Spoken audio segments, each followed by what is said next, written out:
Гледайте, тоа е интересно прашање. Прво секој пратеник има обврска да го подржи развојот на својата држава. Видите, ние сме донеле одлука кога сме ја формирале во државата дека оваа држава ќе стане земја членка на Европската унија и на НАТО. Обврската пред граѓаните, политичарите ја направија со зачленувањето на земјата во НАТО.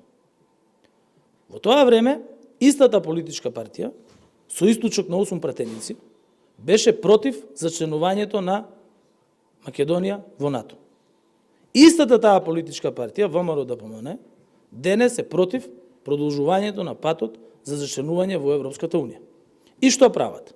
Тие одат по амбасади и викаат, дајте ни власт, потоа ќе ни дајете малку период, вика, ние да се аклиматизираме, и потоа ќе го менуваме уставот.